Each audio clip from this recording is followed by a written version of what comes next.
Peace, y'all. What's up, my people? It's your girl, Ryder Creator, coming back with another one. So, today I wanted to get into some validations that I came across that I found out about Daniel. And I had said this on the last time I did a live about Daniel. So, um, so the last time that I saw that I had a live about Daniel was on 6/28, 2024, but I actually had got the information on 6/17, 2024. I must have been doing something else that was related to somebody else's case, and I didn't get around to putting it on a live until 11 days later. But so let me just go over and reiterate what I found out and the validations, and I have more information to add. So, um, and I think the information that I have to add is I think it's all finished. I don't think I had to come back for anything, but you never know because I keep getting more information. How you doing, Josh? Good to see you, sweetheart. I know your birthday coming up. Okay, it's September the 1st. I forgot. Yes, it's right around the corner. It's only what? So it's only 8 days away. Okay, honey bunny, I'll see you. Hey, Cold Pepsi, how you doing, boo? I hope everything is well with you too. So yes. So Josh, have you gotten your crib yet? I just want to know. Have you gotten your place yet? And um your new place? So if you did, I'm happy. I hope you have. So that'll be the perfect birthday present, right? So yes, I'm glad all this, not yet. They getting on my nerves with this whole run around, pushing it back, pushing it back, pushing it back. You want me to go up in there on them? You want me to run up on them, Josh? You want me to run up on them and say, "Stop playing with my boy. What the is wrong with you?" I'll do it. Don't dare me. Look, no, I ain't gonna do that. They really push it back there.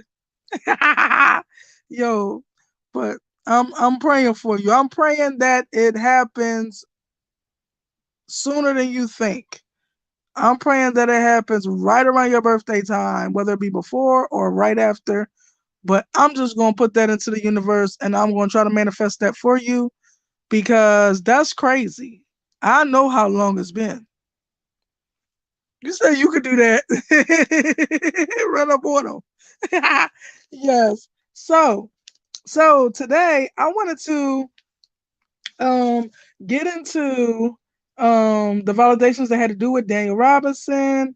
So on 8/13, I was watching a live that his father done. And oh, I forgot to tag that, but that's okay. I was watching a live that his father done, and he validated something that I said that I actually found out on 6/17, but I did not post it until 6/28.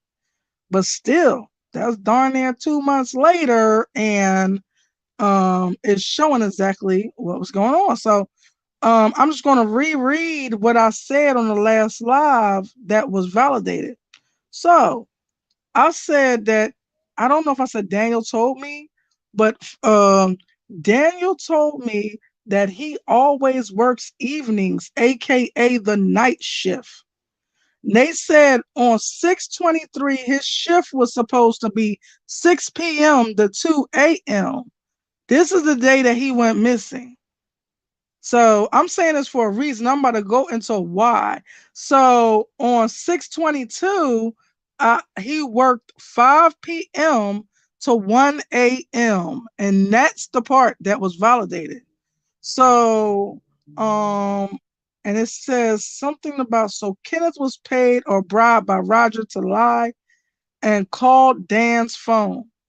Dan never worked with Kenneth. Dan was never supposed to work with Ken.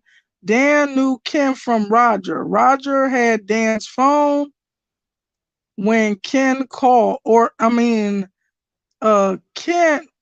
I had that wrong. Roger um gave Ken Dan's phone so that it could look as if this is happening on phone logs if they tapped into the phone. Roger called back trying to make it seem like Dan called back. That's what they're saying, or that's what I found out. So I was watching a live on 813. The father did a live, and he, for some reason, just felt the need to put this out there, which was actually the validation that my last live was correct. So he said, I'm gonna give y'all a little bit, and I'll go into more on the next live. I don't know if he did because he did do another live, but I really didn't get a chance to catch it. So he said, yeah, but checking the phone logs, I see that Daniel was at a site or somewhere walking around about 1 a.m. in the morning. Now that just validated what I was told, that Dan's shift was from 5 p.m. to 1 a.m. in the morning. And this is what I was told by spirit, not by none of them. And how would I know that? Now I understand why the dad keep thinking that I must know something or know somebody that got something to do with it, because that almost made me like fall out my seat when I heard that. Like, what? Because I knew that the last live I did, I put that in there.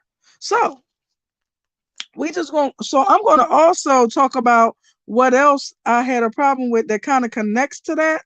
So also, Roger lied to the police when he said he went with Dan on 6/22 to breakfast. So it was already a day off. He wanted to put it on 6/22 so it don't look like he was on with Daniel the day that Daniel went missing. But we know he was.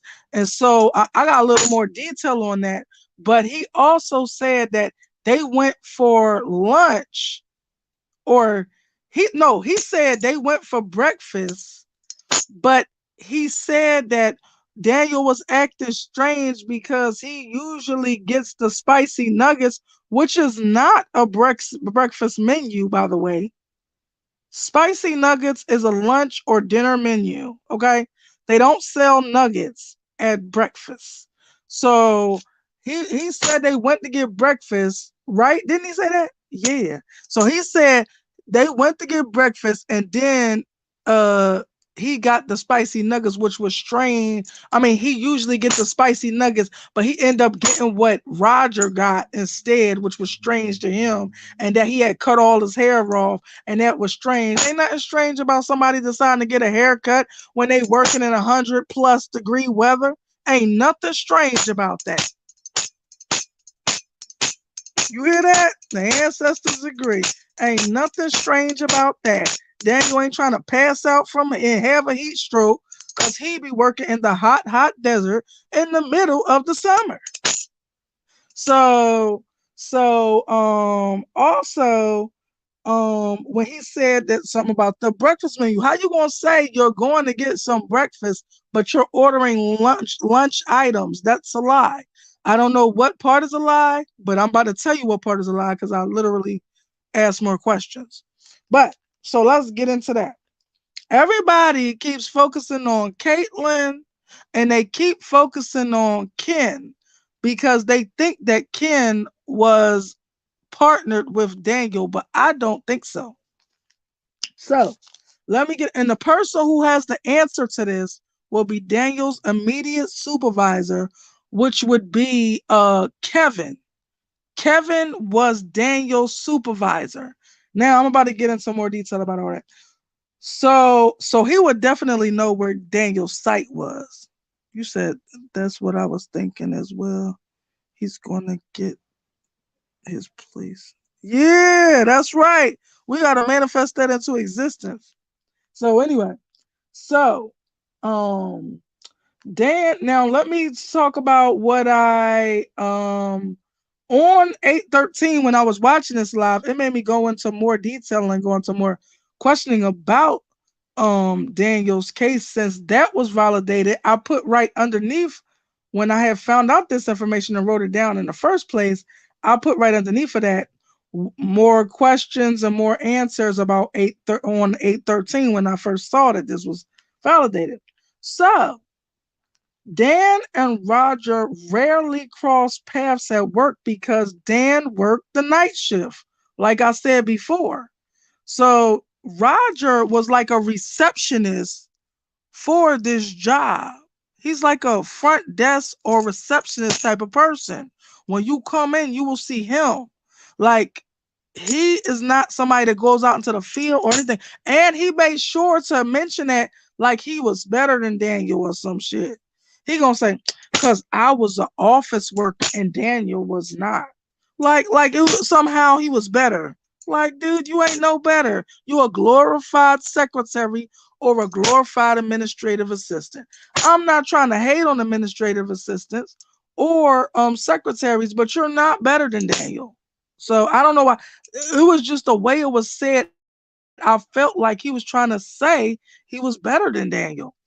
Like, you gotta see it. See, I don't just look. The thing is, a lot of people won't go to look to the um police report, but that police report, even though it might be lies in it, you can find the truth beneath the lies. And that's just the way you got to look at everything. I'm a type of person, one of my God's greatest gifts is I always know when people are lying. So just hearing that, he gives out bits of truths in his lies. Like, for instance, he moved everything that happened with him and Daniel to the day before so it don't look like he looks suspicious, like he has something to do with Daniel going missing. But he obviously did because he's the first person that knew Daniel was missing. He went to Daniel's sister's house talking about Daniel was missing around 2 or 3 or anywhere between 1 and 3 p.m. when nobody else was saying anything about Daniel being missing. That means he was the last person with Daniel to be able to spin this narrative and make it seem like Daniel's missing. No one from the job was saying Daniel was missing. He came back to the job or went into the job to say, have you seen Daniel? He's missing. Okay? So they need to take a closer look at that. So anyway, they need to take a closer look at Roger, period. He is my prime number one suspect, point blank, period. He did it. But nobody will see this. And this is the thing that F's me up about a lot of stuff. A lot of times, everybody be looking in one way. It's almost like people do a 52 fake out and they make them look one way when it's actually, let's just say they make them look right and then you're supposed to be looking left. Just like with Sebastian. Everybody looking at Mr. Chris because Mr. Chris done put hands on Sebastian before and spanked him when he shouldn't be. But it's actually the mother. Allegedly. So anyway, same thing for me. Is actually Roger. Everybody keep focusing on Caitlyn, and they did that like that on purpose to make you focus on Caitlyn. When Caitlyn, what was she going? How was she going to get rid of Daniel? Get out of here. So anyway, I don't think nothing. Caitlyn did anything to Daniel except lie that she did. She tried to make it like she didn't have sex with Daniel, and she just met him, and that he just started acting obsessed with her out of the clear blue. When that's a lie.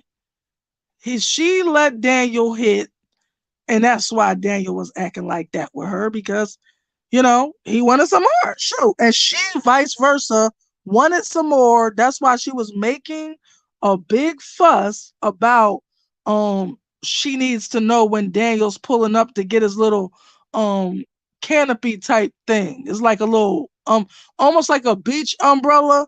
You know how them big umbrellas that be like a covering? So like if it was raining outside or if it was too much sun, it's blocking you from that and you could sit underneath it. So that's what he came to get. Look. Now, I think that's Daniel, but it might not be, but it could be. but that's what he came to get. It was right on the side of the house, and she made a whole big fuss like he came into her house. No, it's right there where Daniel could literally reach his hand. It's sticking up out of her fence, and he could literally reach his hand over there and pull it up and out because she was supposed to be there on the Thursday that he came to get it. If my memory serves me right, on the Thursday that he came and get it, they made this whole time to meet up, and then she wasn't there. And so she gonna try to act like, oh, Daniel was being creepy.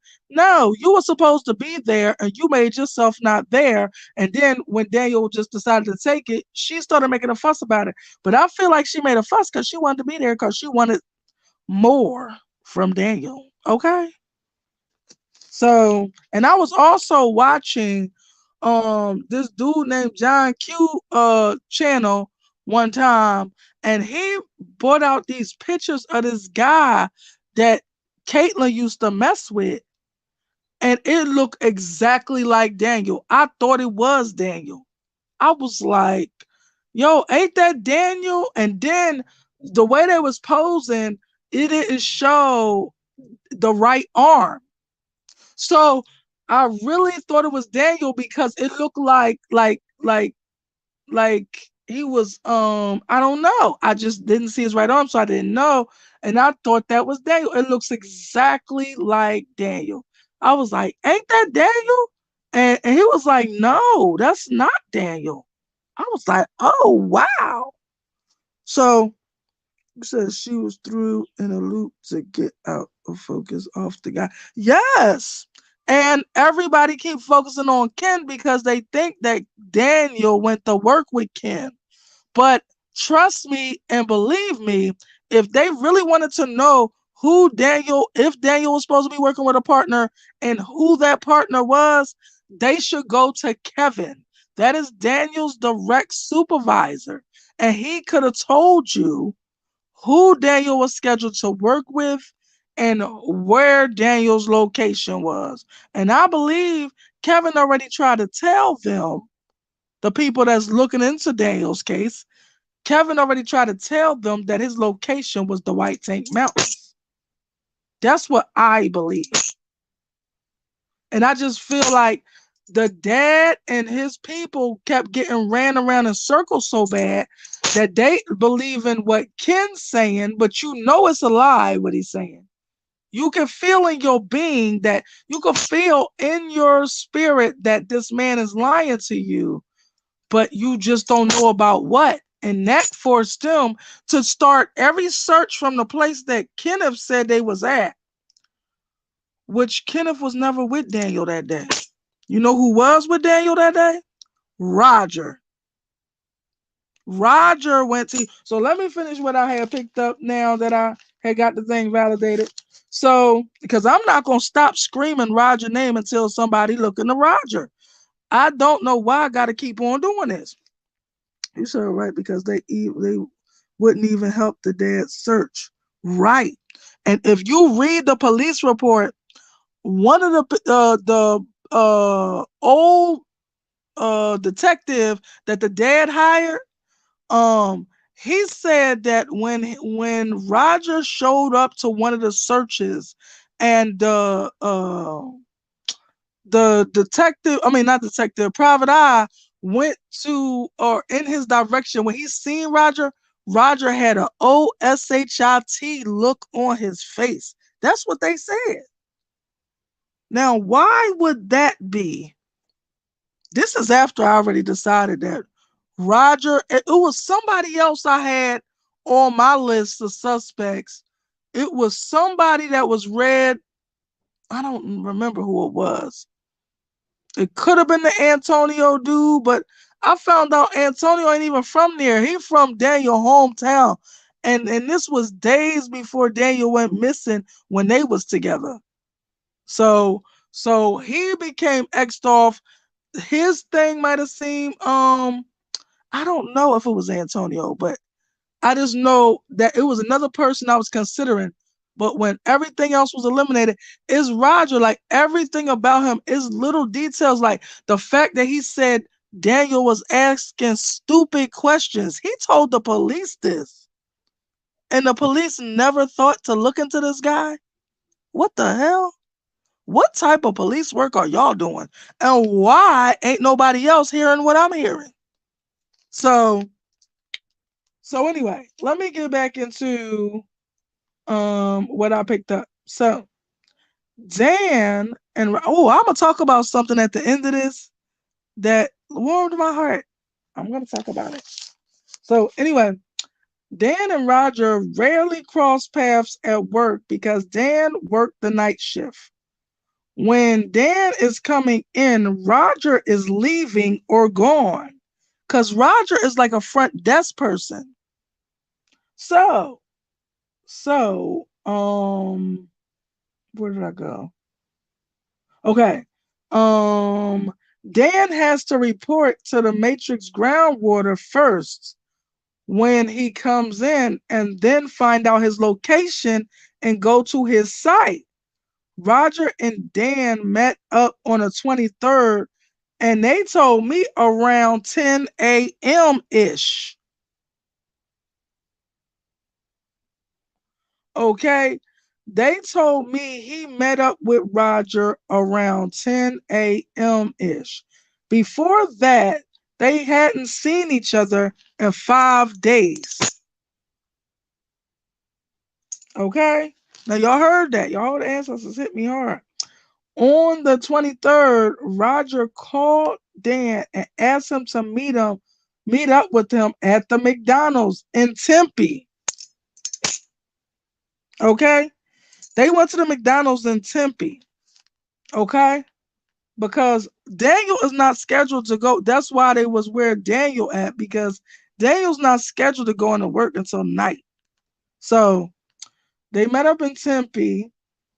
I know the location of which one it is, but I'm not gonna put that out here because if somebody is really interested in knowing what I know or what I found out spiritually, they're more than welcome to hit me up on my in my email is listed in the description box, and I'll be more than happy to give them the address.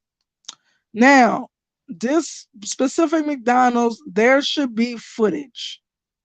Okay? So they met somewhere around 10 a.m. ish. Dan's life wasn't taken in the desert. It was somewhere else, and he was later moved to the desert. Okay? Placed in the desert. Just like his car was placed in the desert, he was placed in the desert. And the reason why I know he was placed in the desert is because I seen that through Dan's eyes. I know this might sound wild, but that's a part of my gifts. My gifts grow and grow and grow every time, but sometimes I have dreams or visions and I have to figure out whether this is really me that's experiencing this or whether I'm seeing this through somebody's eyes. But something about it made me know it was Dan. But I even checked with God and the ancestors after the dream. Wasn't that a dream? Yeah. So I even checked with God and ancestors even after the dream. Because though I think I told y'all about this dream, but it was one of them dreams where I was having like 4 different dreams in one. And it was so weird because I was actually in the location of where it's so crazy. Everything be running into each other sometimes. And so I have to use my divine arise to figure out what belongs where with who and what are we talking about, just to be sure. And it was one of them things where it went from what was going on with Takeoff to now what was going on with Daniel. And it almost seemed like I'm still in the location where whatever was going on with Takeoff, but now it's a different scenery, different people around me. And it was 2 men. I swore I talked about this. 2 men trying to box Daniel in, I felt like, but I don't think this was while Daniel was living. I don't think this was that. I just seen it as that because when I see through people's eyes, even if they're not alive anymore, I see it as if they're alive. I don't know why. That's just how my gift works. So, so I really feel like I be seeing very closely after their spirit leaves their body, but I'm still seeing through their body, like as if my spirit has entered their body and I'm seeing through their body. If that makes sense. It's so weird, but it's true. So, so they're saying yes. You said Dan worked night shift. Don and Roger passes each other in the AM 23rd at 10 at McDonald's. I'm putting them together. They hadn't seen each other in 5 days, but they normally pass each other in the AM. Well, what it is they might meet up. When they meet up and go out together to McDonald's, it's usually early in the day because Dan is getting up for the day. Roger is about to go into work for the day. So they usually meet around the early AM hours, right? Because Dan don't have to be in till 6. So thank you for putting that together for me, baby. So yes, I don't know what I was about to say about I don't know. I was saying something. I was all into it. And I believe Roger has help. Yes, that's what I was about to say. So the two men that boxed me in as Daniel, I later learned. So it was this fat guy, and I told this before. It was a fat guy that if you ever seen this show called Lizard Lick Towing, it's this fat guy that looks like the dude Ron from Lizard Lick Towing. But instead of blonde hair, this guy has black hair. And he had on a wife beater or whatever you call them shirts with the no sleeves, like a tank top type of, I don't know what to call it. But the only thing I know is called a wife beater. I don't even like that it's called that, but I can't think of the name of the shirt. But he had on one of those shirts, the type of shirt that Ronnie wear and everything. And I guess the other guy was Roger, but I really didn't get a good look at them. But they were, I believe, they together move and place Dan in what I believe is a mine shaft. A mine. Do you hear this? That's not me doing this. This is God and the ancestors saying exactly right. If you ever look up a mine shaft, you would understand what I mean. And the reason why I thought that is because they placed me as him down in this thing. I'm looking up and I could see the light of it was daytime when this happened because I could see the light of day.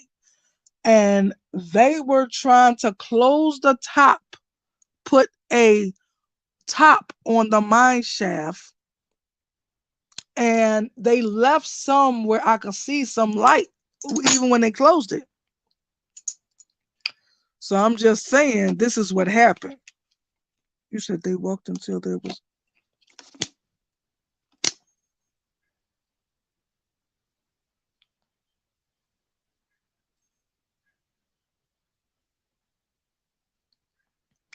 they waited until he was out of camera view before they moved in on day. Does the girl ex stay in the area? Um I don't know. Does the girl's ex that look like Daniel do he stay in the area? No. No. He actually looked like a military man to me. He looked like a military man. He looked like a military man to me, like he is in the military. That's what I pick up when I see his picture. Is that true, guy? Yup. So I think he's like shipped off to somewhere.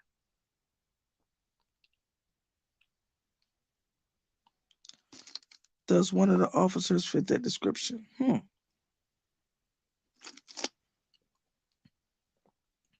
I don't know. I went through all of this. At first, I thought that Roger was related to one of the officers because of the way that the sheriff did not want to deal with his case. I thought that was crazy. Mm-hmm. Yup. Um. But Caitlyn, man, ain't do that to Daniel. It's Roger. I'll bet everything I got, money wise, on Roger. I know what I know. To make it clearer, Roger. So okay, Daniel supposedly went. Ask anybody who. How did we ever find out that Daniel was missing? You know how? Roger drove out to Daniel's sister's house. She didn't even remember this man. She didn't even know this man. She's like, how the hell did he know where I live and why you pulling up to my house? So, and it was around between 1 p.m. and 3 p.m. I can't remember what time exactly it was, but it was around 1 p.m. and 3 p.m. And then she actually, so she answers the door. He says, have you seen Roger? Because have you seen Daniel? Because he's like, because we can't find him anywhere and he's missing or whatever or something, and I was hoping he's not here with you and all this. Now he came there with that narrative and started the whole entire narrative that Daniel was missing, which made Dan's sister call her dad and tell the dad what this guy at her door is saying. And she was like, how do you know where I'm at? And he said that him and Dan came out there before or something one time. And he also told the police that he gave Dan and her some furniture to have when Dan used to live there around Thanksgiving. He invited her and Dan to Thanksgiving, and they all had Thanksgiving together when Dan was new out there. And that when he got rid of his old furniture, he gave her and Dan some furniture. I would love to know if that's true. I would love for somebody to ask her, is that true? Dan's sister. Did this man give her some furniture? Because I feel like he was just trying to paint himself as a good guy to the police. And even if he did, I don't give a damn. What are you putting that in there for? That's needless information. And he's trying to make himself look better than he is. Hmm. Yes. Nobody thought to ask him, how does he know Dan is missing? How do you know this? Who was asking about where Dan is? And what about Dan being out of your sight for a couple of hours or anything would make you think he's missing? So also with the whole Ken thing, so the dad did this he played these recordings that he found on the phone, like voicemails. So one of them was of Ken talking about that they're about to fill up the tank of something and about to come, and something happened and he don't need to come in until he'll call him when he needs to come in. But Dan wasn't even supposed to come in at that time. I believe Roger put Kenneth up to that.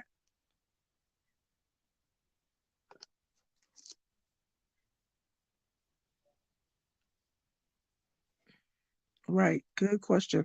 How did he know if she didn't remember him? Something's off with this officer.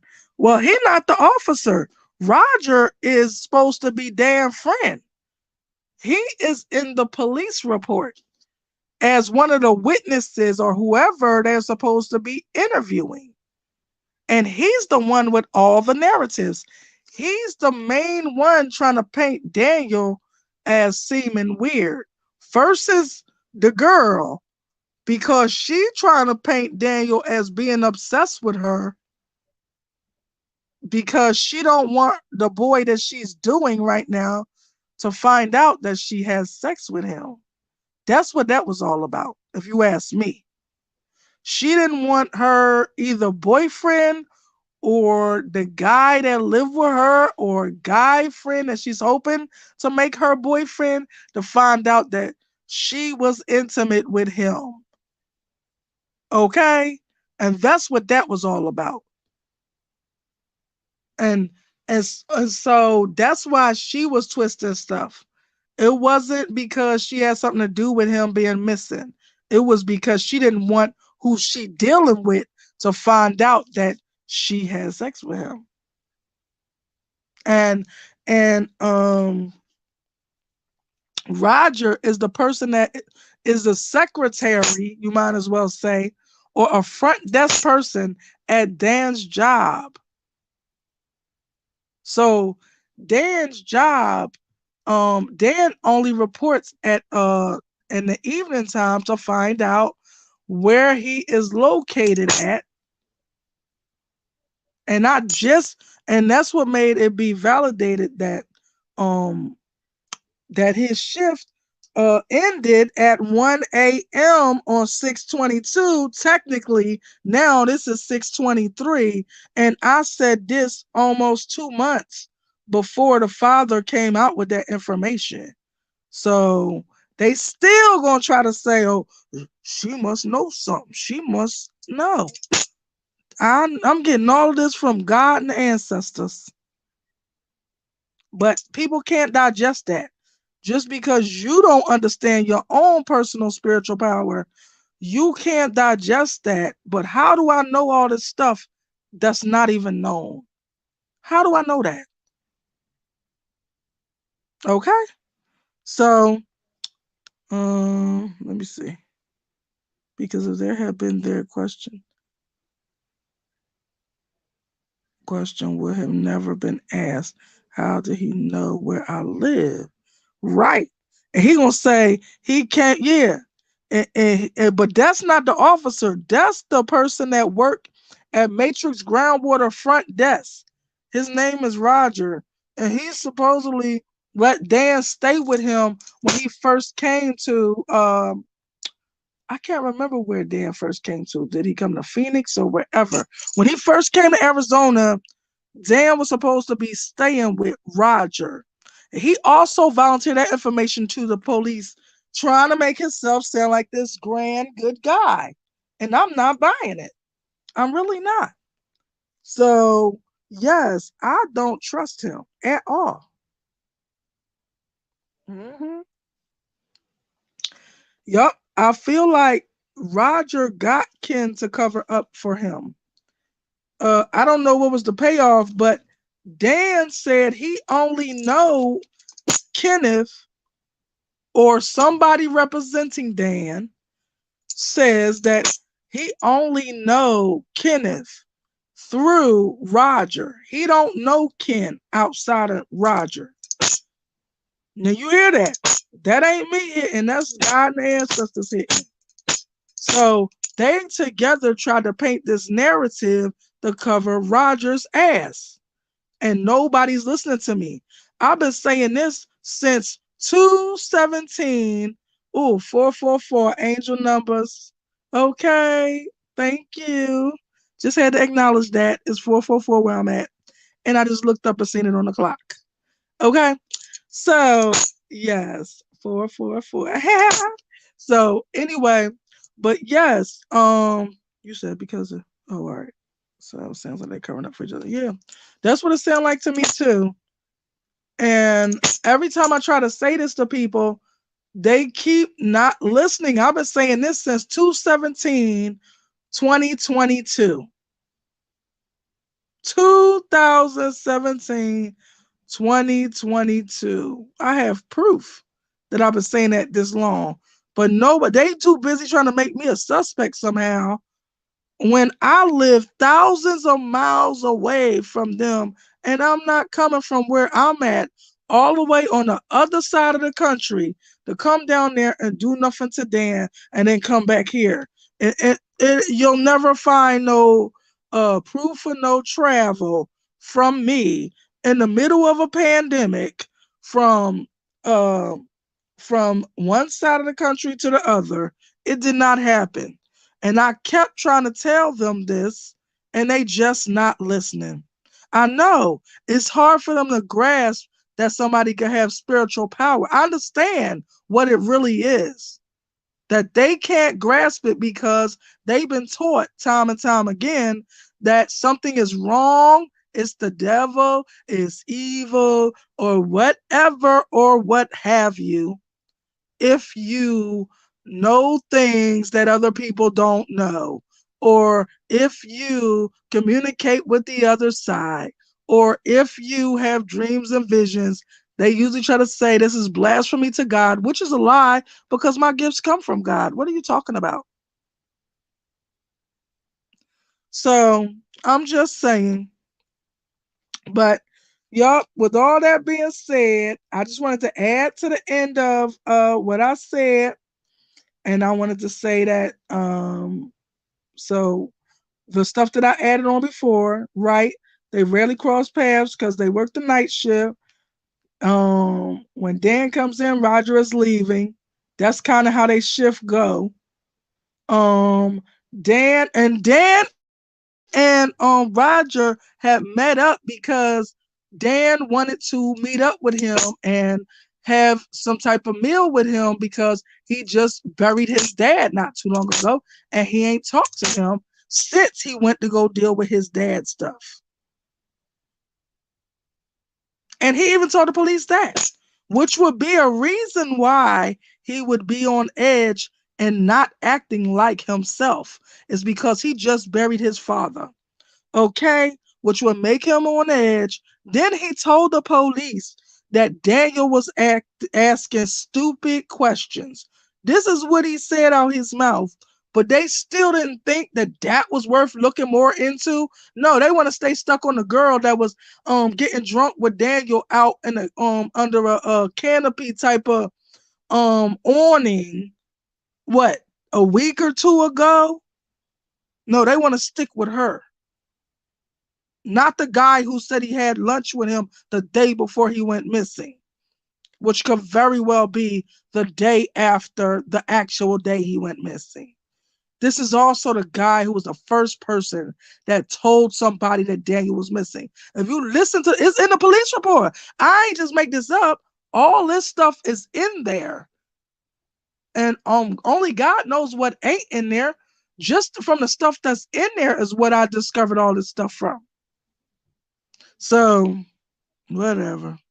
But I just want to come through and talk about how my information was validated through Daniel Robinson's own father about Daniel working the night shift. The last time I did a live, which was on 6/28, 2024, about Daniel, I said that on 6/22, Daniel's shift was from 5 p.m. to 1 a.m. And damn if the dad didn't come on August the 13th and say those exact words that Daniel was seen, or Daniel's phone was active around a site in the desert at 1 a.m. But they said, but I think the dad said around the site that Kenneth was talking about. I don't know if that's exactly true. I don't believe that. I don't believe that's where he was at because that's not where he was supposed to be scheduled at. Right. He was supposed to be scheduled near the White Tank Mountains or in the White Tank Mountains. So let's correct that because that's where you should be looking for D. You should be looking for him there, if you ask me. Yes. Okay. They just said yes. So I guess that's it and that's all, y'all. Thank you for the people that pulled up and spent your time with me listening. I hope I meant to tag uh, Daniel's father's organization or people from there. I meant to tag that, but I didn't do it. I forgot.